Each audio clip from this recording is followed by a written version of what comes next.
Hola chicos, soy la doctora Arely López y hoy veremos los errores innatos del metabolismo. Comprende un grupo bastante numeroso de más de 500 enfermedades de las rutas metabólicas. Tienen una prevalencia global de uno de cada 3.000 recién nacidos vivos. Sabemos que de manera individual son enfermedades muy raras, pero ya como grupo llegan a ser numerosas y la mitad de ellas debutan en el periodo neonatal. Son condiciones altamente heterogéneas que conllevan una dificultad diagnóstica importante y precisan determinaciones analíticas complejas y costosas. Ustedes recordarán del curso de bioquímica que las vías metabólicas, principalmente las catabólicas, convergen en un punto final de la mitocondria para obtener ATP y que esa moneda de cambio en un sistema biológico pues es la energía, ya sea que provenga de proteínas, que provenga de grasas o que provenga de carbohidratos.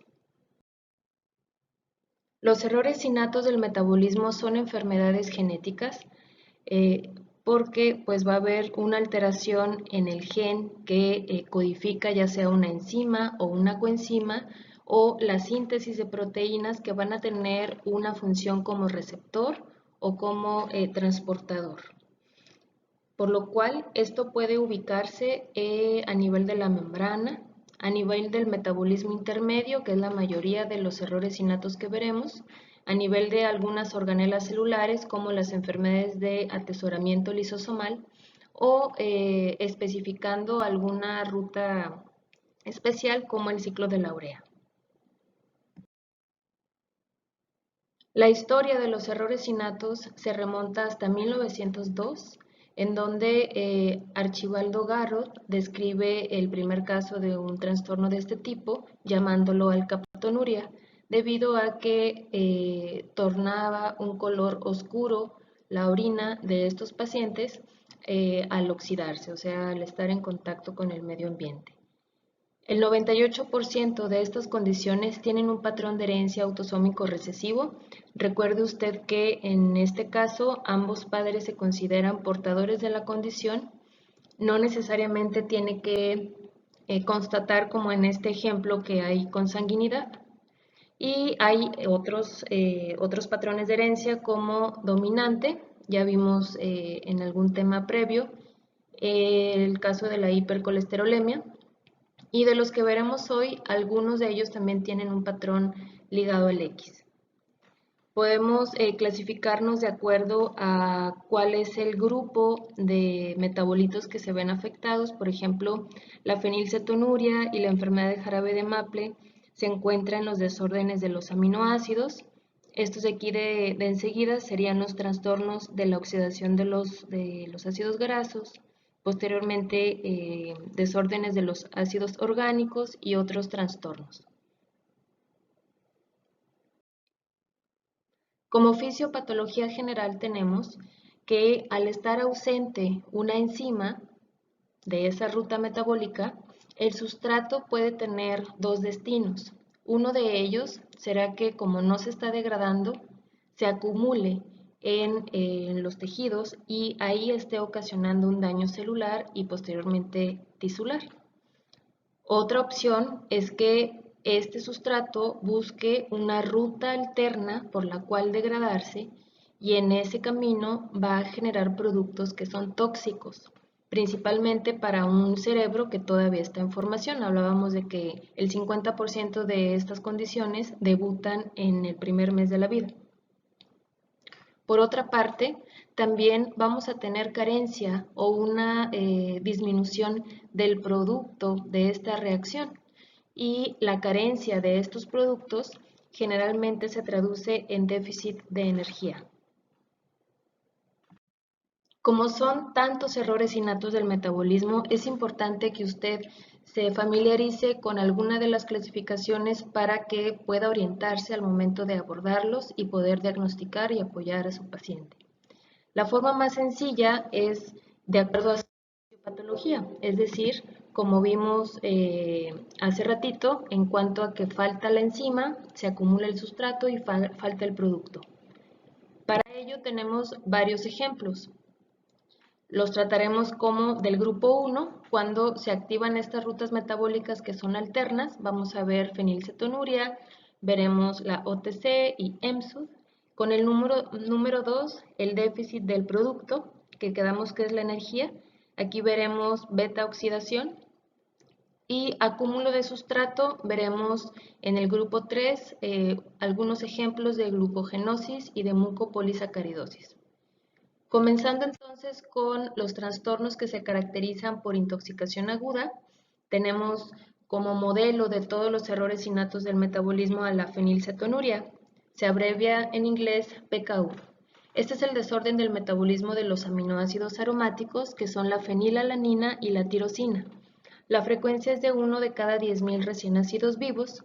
En Latinoamérica es menos frecuente, se considera 1 en 25.000 a 1 en 50.000. Incluso en México probablemente sea más raro que estas cifras. El gen de esta enfermedad es el PAH, que va a codificar a la enzima fenilalanina hidroxilasa. El locus es en el brazo largo del cromosoma 12, región 2, banda 4 y subbanda 1. Esta enzima requiere de la BH4 o tetrahidrobiopterina como cofactor. Y aquí de su lado derecho pues ven la vía metabólica que se encarga entonces de hidroxilar la fenilalanina a tirosina. Y de aquí en adelante, bueno, participan otras enzimas para poder formar algunos neurotransmisores muy importantes para la maduración y para la sinapsis en el cerebro.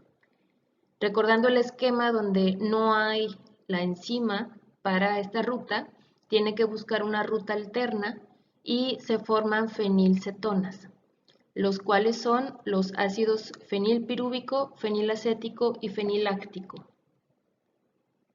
En estos tubos de ensayo vemos la orina normal y aquí es una orina de un paciente con la condición la cual ha sido expuesta a cloruro férrico y en la presencia de las fenilcetonas, principalmente del ácido fenilpirúvico, se torna de una coloración verde metálico. Esta es una prueba colorimétrica que se puede investigar a través del tamiz metabólico en orina.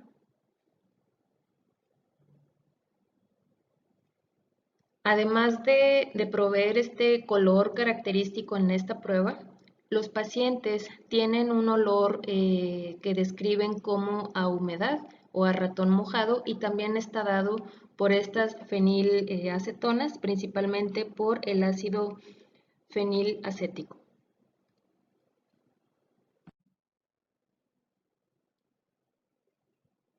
Hace varios años se creía que estos individuos cursaban con la discapacidad intelectual producto de este exceso de la fenilalanina. Parcialmente había verdad en ello, sin embargo ahora se sabe que no es como tal o directamente que la fenilalanina elevada ocasiona los efectos neurotóxicos, sino que al estar compartiendo un transportador de aminoácidos lo satura y entonces al cerebro no van a estar llegando otros aminoácidos importantes para la formación de proteínas o neurotransmisores a este nivel. Entonces hay una síntesis reducida de proteínas, una deficiencia de tirosina y triptófano, que son precursores de neurotransmisores. Hay una baja de serotonina, dopamina, norepinefrina, también reguladores del estado de ánimo. Hay un defecto en la síntesis del colesterol y estrés oxidativo. ¿Cómo se manifiesta la fenilcetonuria sin tratamiento? Bueno, tendremos un recién nacido sano, durante sus primeros meses de vida pasará desapercibido, pero de no tener un tratamiento adecuado y a tiempo, desarrollan discapacidad intelectual y una discapacidad motora grave, con un coeficiente intelectual de menos de 50 puntos en algunos pacientes. Tienen microcefalia, hiperactividad, alteraciones en el electroencefalograma, manifestaciones cutáneas hasta el 30% y el olor característico que les mencionaba de humedad o a moho. También ustedes notarán en estas fotografías que los pacientes son rubios y pueden tener el iris color azul. Independientemente de que se trata de fotografías de pacientes caucásicos, en nuestro medio podremos observar que la piel, los tegumentos, el color de los ojos pueden ser más claros que el resto de la familia, no necesariamente los busque rubios y de ojos azules. Y esto es debido a que también hay una disminución en la formación de la melanina, que se encontraba dentro de la misma vía que veíamos de degradación de la fenilalanina. A largo plazo pueden presentar crisis convulsivas, una cuarta parte de los pacientes, y en la vida adulta tienen demencia, esquizofrenia, continúan estas crisis convulsivas que son de muy difícil manejo, parkinsonismo y temblor. Para el diagnóstico podemos guiarnos con el tamiz metabólico en la tarjeta de Guthrie, en donde veremos un aumento de la fenilalanina. Les mencionaba al inicio de este subtema que mediante la prueba del cloruro férrico en el tamiz metabólico en orina también podemos tener la sospecha de esta enfermedad. Sin embargo, esto no se hace de rutina a todos los recién nacidos, como se debe de hacer el tamiz metabólico en sangre en papel filtro. Estas pruebas son consideradas un tamiz, es decir, una alta sospecha o riesgo para que se presente la condición. Hace falta todavía confirmarla.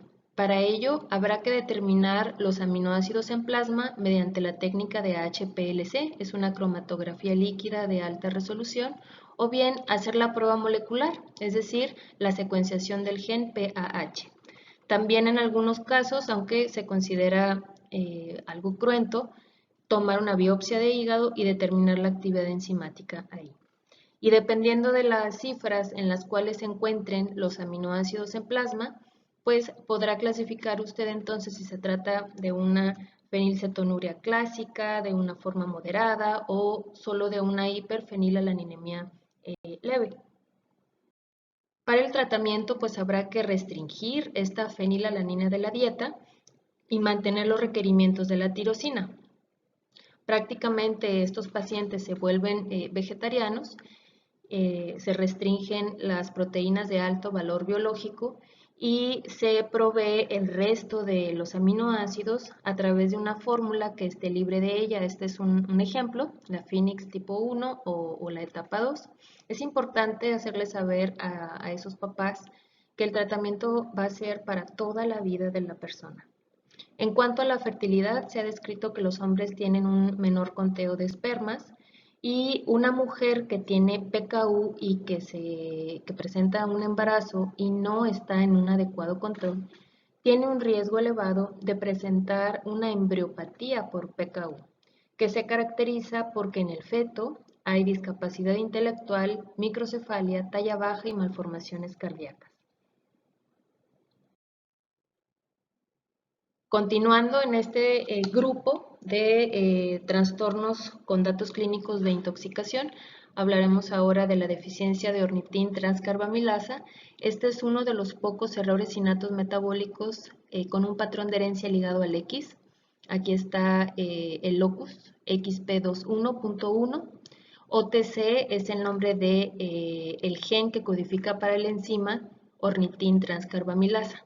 La frecuencia en varones es de 1 en 14,000 nacidos y los bebés son normales hasta las 48 horas de vida más o menos que pues ya tuvieron su primera ingesta de seno materno generalmente y pueden tener los datos graves de esta enfermedad y puede confundir también con sepsis. Ahorita vemos las manifestaciones. La presentación de esta manera sin tratamiento es fatal a los pocos días, o bien los que sobreviven pues presentarán discapacidad intelectual y epilepsia. Esta enzima forma parte del ciclo de la urea, ustedes la ven localizada aquí. Es importante que recuerden las vías para que entonces sepan que si hay un bloqueo a cierto nivel, el analito que está inmediatamente antes pues se va a ver elevado y el que está después se va a ver disminuido. En estos casos hay una hiperamonemia, recuerden que esa es la función principal del ciclo de la urea. Esto se acumula en los astrocitos, se acumula la glutamina a ese nivel y el cuadro clínico, ya se lo pueden imaginar, es altamente neurológico. Habrá letargo, rechazo a los alimentos, encefalopatía, hipertonía y de no tener tratamiento progresan a coma profundo y fallecen. Ya veíamos entonces que es más frecuente que estos datos graves se presenten en los hombres, pero acuérdese que puede haber mujeres con manifestaciones clínicas quizá más leves, quizá más espaciadas, pero es importante tenerlo en cuenta. A veces hasta que hay un estrés orgánico fuerte como lo podría ser un parto, se presentan los datos de esta enfermedad. Hasta el 15% de las mujeres heterocigotas para esta condición presentan datos clínicos en un cuadro algo variable al del varón. Para el diagnóstico, igual tendremos la sospecha con el tamiz neonatal ampliado, en donde habrá un aumento de la glutamina, de la ornitina, de la alanina y una disminución de la citrulina y de la arginina. Al momento de una crisis aguda, pues habrá una hiperamonemia en cantidades industriales. No necesariamente hay alteración en la glucosa ni en las cetonas. A diferencia de la mayoría de los trastornos metabólicos, ciclo de la urea cursa con alcalosis. La mayoría de los errores innatos cursan con acidosis metabólica. Y para la confirmación, también como en PKU, habrá que pedir el perfil de aminoácidos en plasma con el HPLC y veremos la confirmación de la elevación o disminución de estos mismos aminoácidos que teníamos la sospecha desde el tamiz neonatal ampliado. También como confirmatoria podemos solicitar los ácidos orgánicos en orina, en donde habrá una marcada elevación del ácido orótico. Y podemos hacer también la secuenciación del gen OTC, o sea, la prueba molecular.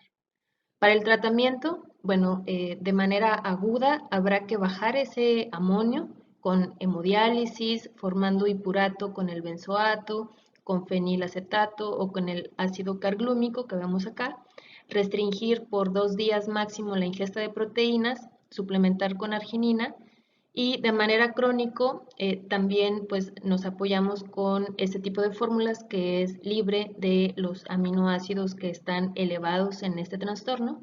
Nos apoyamos con la fórmula Ciclinex. Ahora hablaremos del grupo 2, en donde hay un déficit de energía. Aquí los trastornos pueden ser por problemas en enzimas que están en las mitocondrias o a nivel del citoplasma. Vamos a comenzar con los defectos de la oxidación de los ácidos grasos. Ustedes recordarán que las mitocondrias se encuentran pues en todos los órganos, pero denotan una mayor existencia en los órganos que demandan mucha más energía, como es el miocardio, el músculo esquelético, hígado y cerebro. Los datos clínicos son principalmente en estos órganos. Toda esta cascada de reacciones bioquímicas suceden para que el acetilcoenzima A, que es el producto final de la degradación de los ácidos grasos, pueda entrar al ciclo de Krebs y produzca energía, ATP. Entonces vamos a hablar de la deficiencia de algunas de estas enzimas. Comenzaré con la deficiencia de acilcoenzima A deshidrogenasa de cadena media.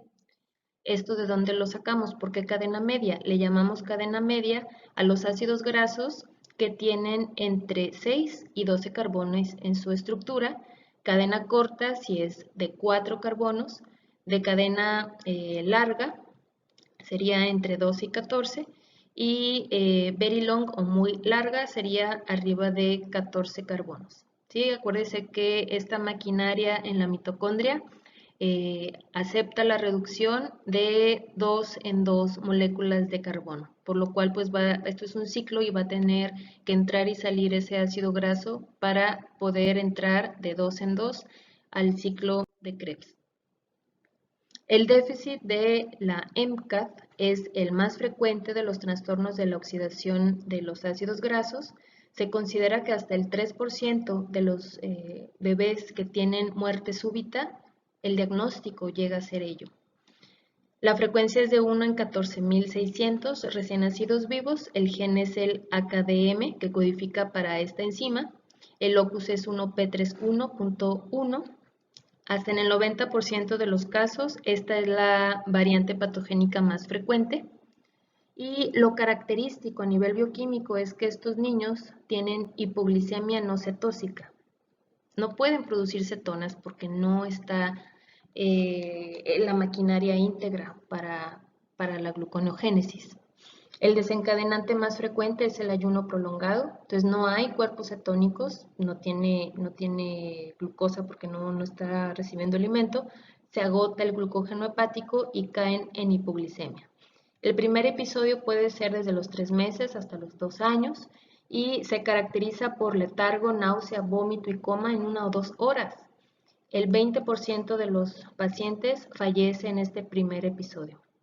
Y de manera crónica, o las formas más leves de esta deficiencia enzimática, pueden tener alteraciones a nivel hepático, a nivel de corazón, con miocardiopatía, y a nivel muscular, con hipotonía o crisis de rabdomiólisis. El diagnóstico, además de revisar la bioquímica, la acidosis metabólica, la acidosis láctica, puede haber hiperamonemia leve, nos vamos a tener que ir a la sangre en papel filtro, en donde en el perfil de acilcarnitinas veremos precisamente pues, estos ácidos grasos de cadena media elevados. El marcador más importante para MCAD es la de 8 carbonos, que recibe el nombre de octanoilcarnitina. También se puede encontrar elevada la C10. Y en los ácidos orgánicos en orina veremos una elevación de los ácidos etilmalónico, adípico, metilsuccínico, la butirilcarnitina y la butirilglicina.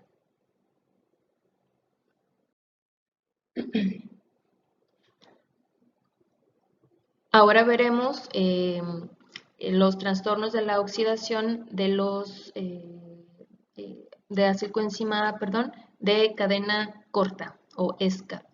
Este es menos frecuente, 1 en 50.000 recién nacidos vivos. De hecho, actualmente se considera más que una enfermedad, un fenotipo bioquímico, porque hay individuos que han sido diagnosticados a través del tamiz neonatal ampliado por este mismo perfil de acilcarnitinas, en donde está muy elevado el C4, pero nunca desarrollan síntomas, aún teniendo el ayuno. Entonces, por eso es que lo consideran un fenotipo bioquímico.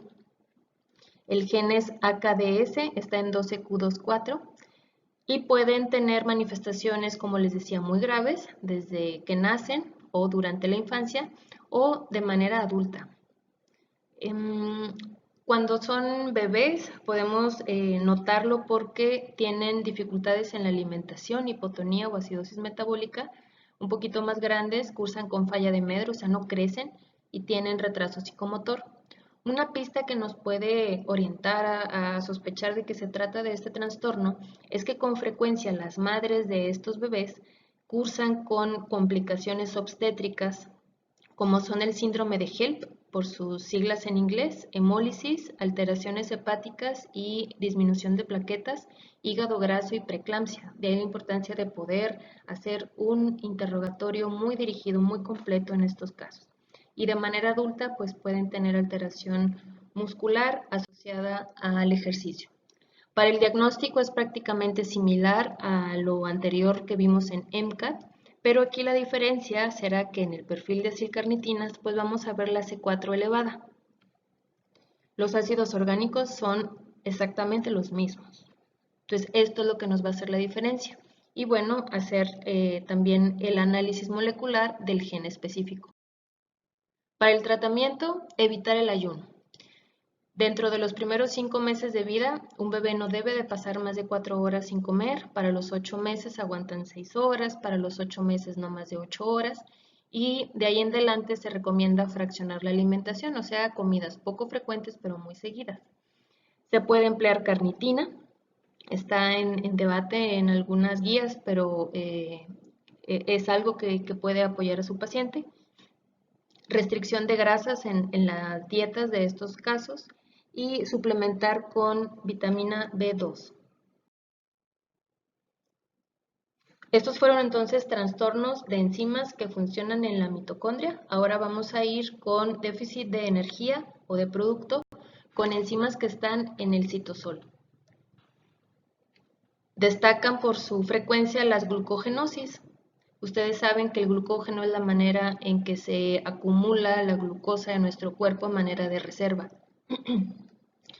Y los defectos en la degradación del glucógeno durante el ayuno hace que se acumule el glucógeno y pues cursan con gran variabilidad fenotípica. La frecuencia es de 1 de cada 25.000 recién nacidos vivos, y cuando son enzimas principalmente de hígado, cursan con hepatomegalia y con hipoglucemia, y cuando son enzimas de músculo principalmente tienen debilidad y no se tolera el ejercicio. Hay muchos tipos de glucogenosis, vamos a hablar en especial de la tipo 2, que es la enfermedad de Pompe. Aquí la enzima que está deficiente es la maltasa ácida o la llamada 1,4-alfa-glucosidasa. El gen es el GAA, que codifica a esta enzima. El locus es 17q25. Debuta desde los primeros meses de vida con esta hipotonía. A este signo le llamamos cabeza en gota.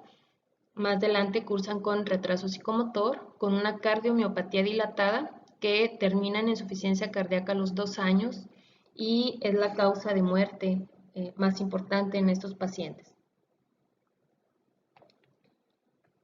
El diagnóstico se puede conseguir a través de la determinación enzimática en sangre en papel filtro o bien haciendo la secuenciación del gen implicado.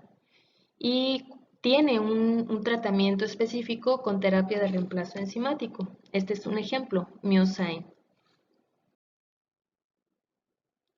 Pasamos ahora al tercer grupo, en donde se acumula ese sustrato que no se degrada. Le llamamos también desórdenes de moléculas complejas o de atesoramiento.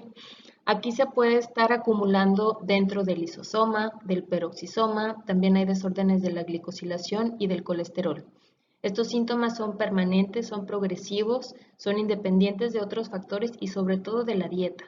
Hasta ahora los que hemos visto podíamos paliarlos y sobrellevar la vida del paciente con una dieta restringida con lo que no metaboliza o evitando esos periodos de ayuno. Aquí no hay una gran diferencia haciendo los cambios en la comida. Algunas de estas condiciones son tratables ya con terapia de reemplazo enzimático, partiendo del hecho de que algunas de estas moléculas usan como blanco la manosa 6-fosfato y esta sustancia fue la que se ideó para poder tener como blanco a esta terapéutica.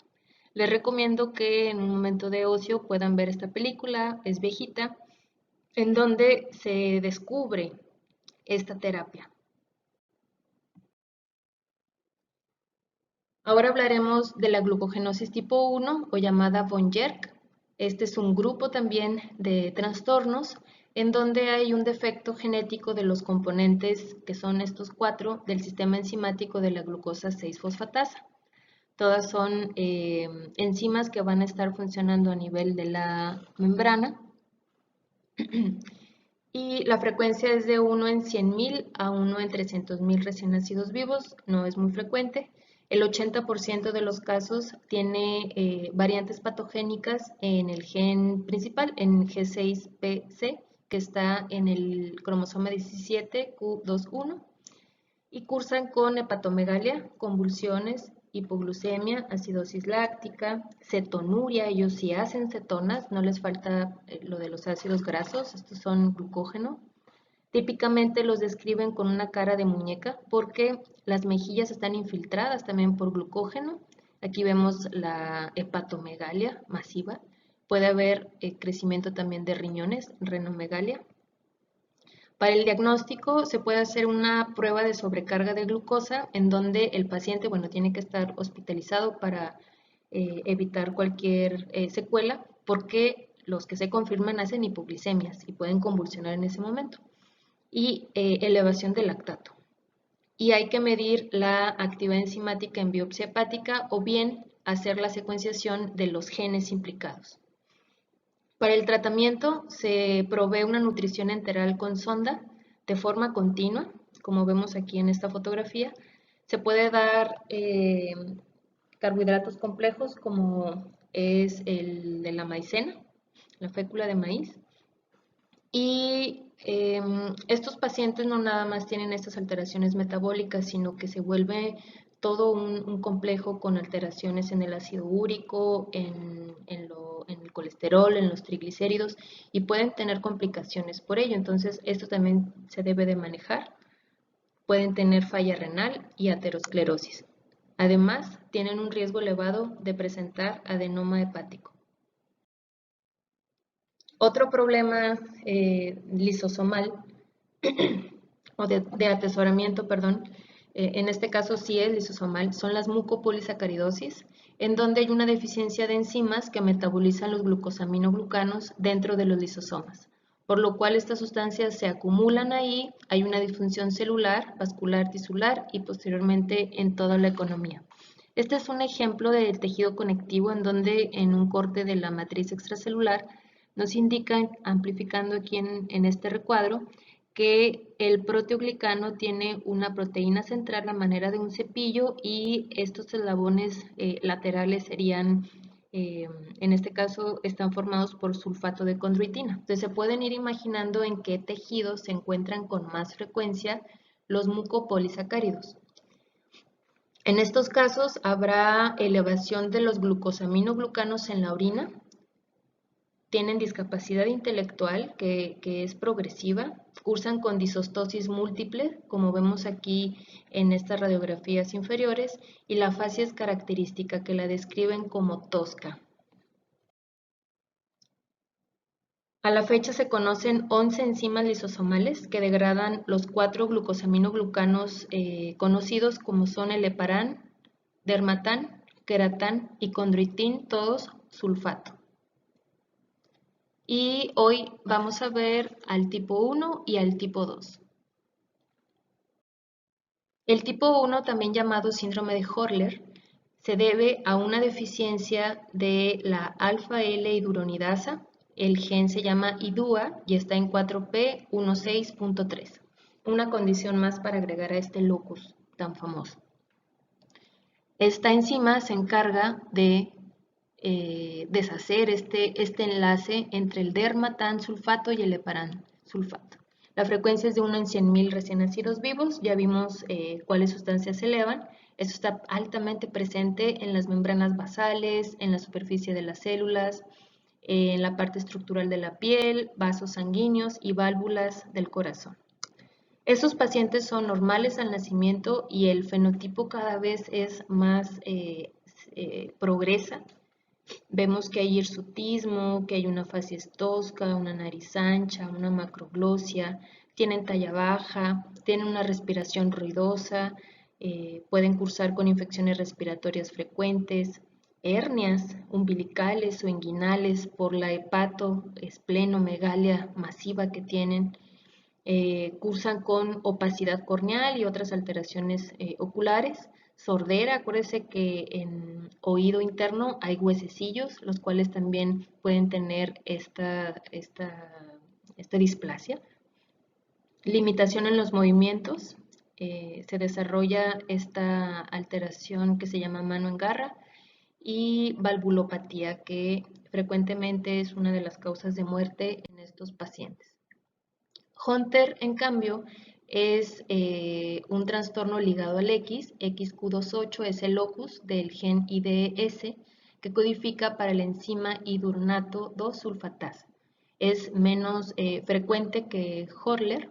También son varones normales al nacimiento, desarrollan el cuadro clínico de manera progresiva. Para los 2-4 años ya se empieza a notar esta infiltración de la cara. El retraso psicomotor con frecuencia es mucho más grave que en Hurler. Igual tienen la facies llamativa, tosca, la otitis media, la hepatoesplenomegalia. En ellos describen que hay una dermatosis, pápulas aperladas color marfil.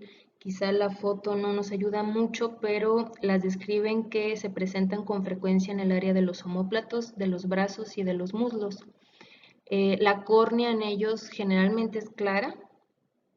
Puede haber igual sordera, limitación de movimientos, mano en garra, la jiba dorsal y valvulopatía. Para el diagnóstico de estos trastornos se puede hacer un tamiz en orina en donde las pruebas de azul de toluidina, que es esta en la parte superior, y de turbidez de la albúmina ácida nos pueden hacer la sospecha de que en esta orina hay aumento de MPS, pero no sabría decirnos la prueba ni cuánto ni cuál. Posteriormente, con esta primera prueba se puede hacer también en orina la la cualificación y la cuantificación de las sustancias para que ya nos digan cuál es y cuánto hay. En este caso, tanto en MPC-1 como en 2 hay dermatán y heparán sulfato elevados.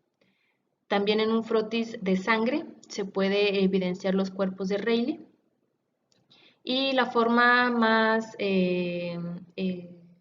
diseminada para poder confirmar el diagnóstico es haciendo la determinación en leucocitos, o sea, en una muestra en sangre que se puede poner en un papel filtro y medir la actividad enzimática según se trate de IDUA o de IDS. Y el análisis molecular, según corresponda, mediante secuenciación o en caso de Hunter se recomienda hacer secuenciación y además MLPA. O sea, con esto terminamos la parte de trastornos de acuerdo a la fisiopatología. Terminamos con los 3 grupos. Ahora, de acuerdo a la edad de la presentación, los síntomas pueden presentarse desde el periodo antenatal. Ya veíamos ahorita la sospecha en ESCA de NEMCAD, que mamá puede tener síndrome HELP. Veremos que las MPS principalmente tienen datos crónicos y progresivos y principalmente en algunos órganos, ¿verdad? Como problemas hepáticos principalmente o en Bonjerk también son problemas hepáticos, etcétera. Ahora veremos otro tipo de clasificación con datos clínicos en etapa neonatal. Aquí de representante tenemos a la enfermedad de la orina en jarabe de maple, que también entraría en la clasificación de trastornos de los aminoácidos. Aquí el defecto está en un complejo de 4 elementos de 4 enzimas de la deshidrogenasa de oxoácidos de cadena ramificada. Tiene una frecuencia de 1 en 185.000 recién nacidos vivos. Habrá poblaciones en donde esto es más frecuente, como en el caso de los menonitas. Estos aminoácidos son la valina, leucina y la isoleucina. Al igual que en PKU, ellos también cursan con un olor característico durante la crisis metabólica, la describen como jarabe de maple o el olor de la miel de los hotcakes. Y está dada por el ácido 2-oxoisocaproico, que es producto de la degradación alterna de estas sustancias. Entonces también tiene datos de intoxicación. Los pacientes cursan con vómito, problema para alimentarlos, letargo, pueden estar hipotónicos como este bebé de aquí, o el extremo, estar en opistótonos, una rigidez muscular. De no atenderse tienen edema cerebral, apnea y pueden morir. Para el diagnóstico, a través del tamiz metabólico en orina y con esta prueba, la 2,4-dinitrofenilhidracina, podemos ver que vira y se condensa en un color amarillo la orina cuando está presente no solo la leucina y la isoleucina, sino también la fenilalanina, es decir, no es una prueba específica, pero pues nos puede llegar a ser la sospecha. En el tamiz neonatal ampliado habrá una elevación de estos aminoácidos de cadena ramificada, así como de la aloisoleucina, que casi es patognomónica de esta condición.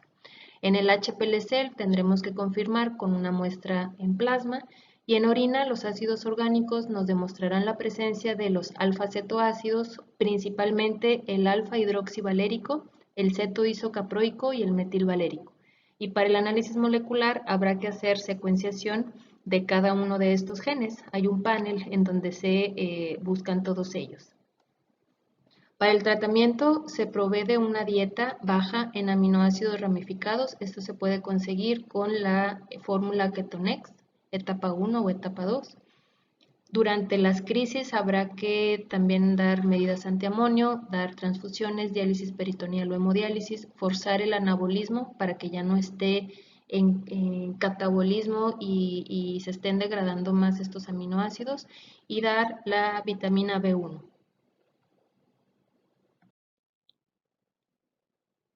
Ahora veremos los síntomas que son tardíos con ataques recurrentes. De ejemplo, tenemos a las acidemias orgánicas, que son un grupo más o menos de 65 trastornos, principalmente del catabolismo de los aminoácidos. La frecuencia global ronda en uno de cada 14.000 recién nacidos vivos y recibe este nombre de acuerdo al ácido orgánico que se encuentra en la orina, es decir, si encontramos el ácido propiónico se llama acidemia propiónica, si encontramos el isovalérico recibe este nombre, el metilmalónico recibe este nombre, glutárico recibe este nombre. La clínica está dada por la acumulación de estos precursores y deficiencia de los productos de la vía afectada. Nuevamente tenemos aleucina, isoleucina, valina y otros tantos aminoácidos, algunos ácidos grasos, y que convergen en el acetilcoenzima A que va a entrar al ciclo de Krebs, o sea que tampoco hay energía. Puede haber hipocarnitinemia, o sea, carnitina baja, hiperamonemia, no tanta como en OTC o el ciclo de la urea, disfunción del ciclo de Krebs, acidosis láctica y la inhibición del complejo 3 de la cadena respiratoria. En el tamiz metabólico en orina hay una prueba diseñada para la sospecha de la acidemia metilmalónica, es la única acidemia orgánica que puede ser sospechada por esta técnica. Y hablaremos solo de dos ejemplos, la propiónica, esta tiene una frecuencia de 1 en 100.000, aquí la isoleucina, valina, treonina y metionina como aminoácidos, los ácidos grasos de cadena impar, o sea, el C3, el C5, etcétera, pueden ser fuente de este ácido, el colesterol y las bacterias intestinales. La enzima que se encuentra deficiente en este nivel es la propionilcoenzima A carboxilasa, que depende de biotina, se puede imaginar también que debe de llevar el tratamiento, y esta enzima consta de dos subunidades, la A y la B, y aquí están los loci de cada una de ellas. El 80% de los pacientes tiene de manera neonatal crisis neurológicas, alternando en el tono con hiper o hipotonía, vómito, letargo y coma. De manera tardía, no es lo más frecuente, pero pueden debutar con falla de medro a partir de los 5 o 6 años, convulsiones, distonía, corea, daños en los ganglios basales, cardiomiopatía de manera crónica, síndrome de QT largo, pancreatitis repetitivas y pancitopenia. El diagnóstico se hace pues corroborando la presencia del ácido propiónico, del 3-hidroxipropiónico, metilcítrico o la tigliglicina.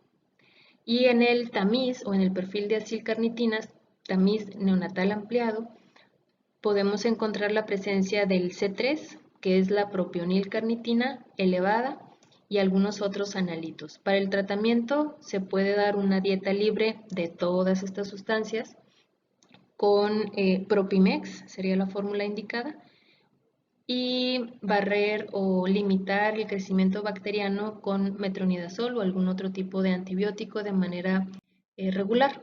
Para la acidemia isovalérica, la enzima es la IBD, que codifica para la enzima isovaleril-coenzima A deshidrogenasa. Aquí vemos que al haber un bloqueo enzimático se va a ir a una ruta alterna, forma los ácidos isovalérico, isovaleril-glicina y la isovaleril-carnitina. Son pacientes que pueden tener cuadros leves a graves, igual que los otros trastornos, son recién nacidos sanos y a los pocos días pueden desarrollar rechazo al alimento, vómito, convulsiones, letargo y coma. Típicamente describen un olor a pies sudados o a habas, a un plato de habas, cuando tienen este cuadro agudo, y de manera crónica tienen falla para crecer, retraso psicomotor. El diagnóstico se hace como en el anterior, confirmando que está el ácido isovalérico, que es el que le da el nombre a la enfermedad, y en el perfil de acilcarnitinas o en el tamiz neonatal ampliado se encontrará elevado el C5, la isovaleril-carnitina. El tratamiento se puede lograr con fórmulas libres de leucina, sería la I-Valex, y dando suplementación con glicina. Este es un espectro en la manera en que nos reportan los ácidos orgánicos en orina. Y vemos que con mucho este es el pico que denota el ácido isovalérico, que es el... Con esto terminamos los otros ejemplos según la edad de presentación. Y para terminar con la clasificación, veremos según la vía metabólica involucrada. Ya hemos hablado de trastornos de los aminoácidos, como fue PKU, OTC, etc.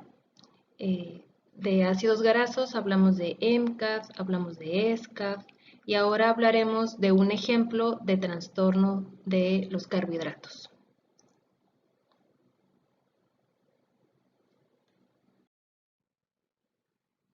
En la galactosemia hay un acúmulo de la galactosa total y por lo tanto una incapacidad de proveer energía.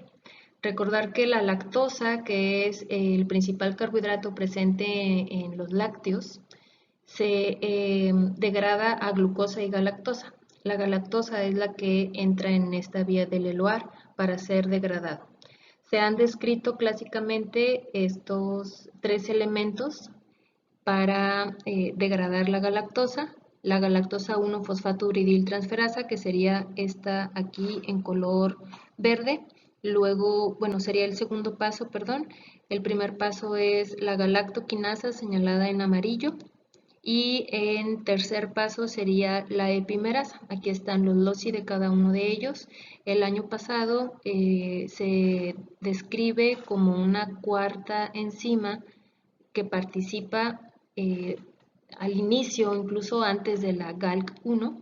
La galactosa mutarotasa también es un gen GALM autosómico, tiene un patrón de herencia autosómico recesivo, como en la mayoría de estos trastornos metabólicos. Estos pacientes, al no tener esta fuente de energía, tienen hipoglicemia, vómito, pobre succión, falla la alimentación y convulsiones. Y de manera crónica cursan con ictericia, cataratas, hasta el 10%, hepatomegalia, falla hepática, falla renal, discapacidad intelectual y retraso en el lenguaje. Se ha descrito también la presencia de pseudotumor cerebral por la presencia de galactitol, que funciona como una sustancia osmótica que jala líquido a este nivel. Como tal no es un tumor, sino un tumor falso, pero los datos clínicos de él, de un efecto de masa en cerebro, sí se pueden presentar. Y hasta el 90% de las mujeres con galactosemia cercana a los 30 años tienen falla ovárica prematura, se acaban los óvulos y pues son infértiles. Y hay dispraxia también del habla en la mayoría de estos pacientes.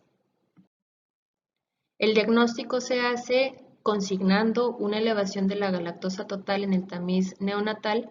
Se puede tener la sospecha también por el tamiz metabólico en orina, en donde hay presencia de sustancias reductoras. Se puede realizar la prueba de Butler, en donde se estima la actividad de la GALT a través de un ensayo con luz ultravioleta, o de forma cuantitativa revisar en eritrocitos el porcentaje de actividad funcional, pero pues será nada más la revisión de GALT. Acuérdese que ahora hay otras 3 enzimas que revisar, por lo cual después de confirmar esto que sería lo bioquímico, conviene hacer todo un algoritmo para hacer el análisis molecular con los genes implicados. Para el tratamiento se da una dieta libre de galactosa y por lo tanto de lactosa. Recomendar que no solo los alimentos lácteos lo tienen, algunos otros alimentos, inclusive medicamentos, contienen este vehículo para que los jarabes pues sean un poco mejor tolerados por la población pediátrica. Se da una proteína aislada de soya, obviamente no lácteos ni derivados de ellos, y suplementar con calcio y vitamina D, que pues principalmente se encuentran en la leche. Y recordar que todos estos tratamientos son para... Ya para terminar, ¿cuándo debo sospechar de un error innato del metabolismo? Pues puede ser en estos 3 diferentes escenarios: cuando usted vea a un recién nacido que no tenía otro riesgo, que no tiene historial de otra cosa, críticamente enfermo, aparentemente desarrolla sepsis, en lactantes y preescolares con episodios recurrentes de vómito, de ataxia, principalmente precedidos de la ingesta de algo proteico, pudiera ser.